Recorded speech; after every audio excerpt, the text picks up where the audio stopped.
तर मंडळी आज आपल्यासोबत आहे ऑल न्यू महिंद्रा वीरो, जे की तुम्ही फ्रेममध्ये पाहू शकता. ही गाडी नुकतीच लॉन्च झालेली आहे मंडळी. त्यासोबतच तुम्ही पाहू शकता एकदम सुंदर लुकच्या गाडीमध्ये आपल्याला पाहायला भेटून जाते. महिंद्राचे डिझायनर प्रताप बोस सर यांनी ही गाडी लॉन्च केलेली आहे. अशा प्रकारे एकदम बोल्ड लुक इथं नक्कीच देण्याचा प्रयत्न करण्यात आला आहे, जे की तुम्ही फ्रेममध्ये पाहू शकता. 1600 किलो या गाडीची पेलोडिंग कॅपॅसिटी आहे. जसं तुम्ही आता इंटेरियर पाहता तर ओव्हरऑल तुम्हाला अशा प्रकारे एकदम प्रीमियम इंटेरियर जे त्या गाडीमध्ये मंडळी नक्कीच पाहायला भेटून जाते, जे की तुम्ही फ्रेममध्ये पाहू शकता.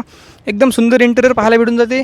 आणि मंडळी हा पिकअप ट्रक आहे, ज्यामध्ये तुम्हाला एअरबॅग्स पण ऑफर करण्यात आलेले आहे. एकदम सुंदर असं प्रीमियम दिसणार इंटेरियर पण पाहायला भेटून जाते. 10.25 इंचाचा इन्फोटेनमेंट सिस्टम प्रोव्हाइड करण्यात आलेले आहेत. आता जर तुम्हाला या गाडीमध्ये आराम करायचा असेल तर तुम्हाला काय करायचं माहिती आहे का, जी सीट जे ती इथं फोल्ड होणार आहे, जे की मंडळी तुम्ही फ्रेममध्ये पाहू शकता. आणि ही सीट पण फोल्ड होऊन जाते आणि तुम्ही यामध्ये आरामानं आराम करू शकता. तर मंडळी या पिकअप ट्रकचा जो इन्फॉर्मेटिव्ह व्हिडिओ आहे डिटेल तो आपल्या चॅनलवर आला आहे, प्रथमेश आत्मने. तो नक्की पहा आणि लाईक कमेंटमध्ये नक्की सांगा कशी वाटली तुम्हाला गाडी.